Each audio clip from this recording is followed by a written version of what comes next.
Smith would agree with Fryer's views since Fryer suggests offering financial rewards to motivate students to do better in school. With the incentive method based on Fryer's data, we are investing in better education methods that will help close the achievement gap. Karl Marx would agree with Fryer. As a believer in communism and equality, he would support black students having the same and equal opportunities for education as other races. Factors that impact a child's learning process, like home and family life, school environment, peer interaction, teacher quality, and neighborhood conditions, should be similar too. A second area Fryer focused on was police force. He recently analyzed over 1,000 shootings in 10 police departments in Texas, Florida, and California between 2000 and 2015. His research shows that there is no racial bias in police shootings, which contradicts major shootings on the news like Michael Brown and Tamir Rice. On the other hand, bias was found in non-lethal police force such as baton and pepper spray. For sources, Fryer used records from NYPD's Stop and Frisk program. Officers were 53% more likely to use force on minorities than white people.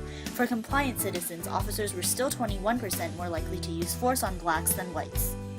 To look at the citizen side, Fryer then looked at a federal civilian survey about encounters with law enforcement. Black and Hispanic citizens were 3 times more likely to have been treated with force than white people. Fryer thinks that the difference between lethal and non-lethal data lies in costs. Legal and psychological costs could cause a police officer to use less force instead of a gun. Lesser force typically goes unpunished, and Fryer said that all the minority he talked to mentioned lower level use of force as the reason they believe the world is corrupt. In 2015, Cody T. Ross published an anthropology paper about racial bias in county police shootings from 2011 to 2014. From the U.S. Police Shooting Database, he concluded that the probability of a police shooting a black unarmed person was 3.5 times more likely than a police shooting a white unarmed person. Meanwhile, the probability of black armed and shot by a police was 3 times the probability of being white armed and shot. There was more racial bias in large metropolitan counties with black residents and places with large wealth gaps. Ross and Fryer reached very different conclusions since they used different sources and statistic methods. Fryer used Houston's 500 shootings from 2000 to 2015, while Ross used counties across the nation with a less reliable database called Deadspin. Both agree there would be more accurate research with a well-documented and more accessible police encounter database. In the same month that Fryer's police shooting paper was published, research scientist Ted Miller published his work, entitled Perils of Police Action. His data included hospital emergency statistics and a database of police intervention-related deaths. Black people had high arrest and stop rates, but the possibility of being injured or dead was no more than white people.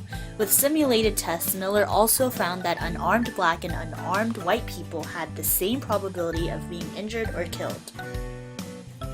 With a degree in biology and master's in philosophy, journalist Peter Aldous thinks the disparity of blacks being twice as likely to die from police gunfire may not be a result of police bias. Black people might live in places with higher crime rates or places that are more heavily policed, and these factors increase their encounter with the police.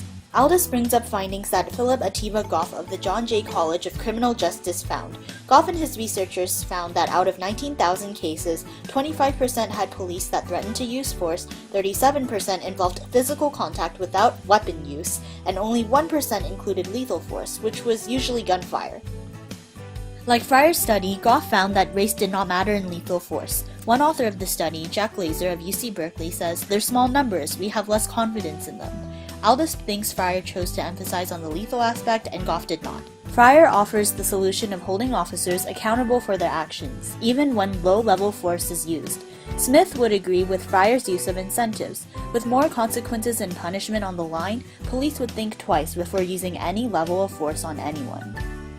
As an egalitarian, Marx would want each person, no matter what race, to be treated with equal respect.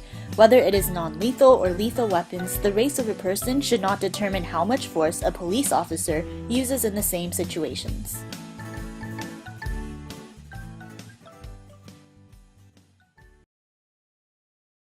Created using Powtoon.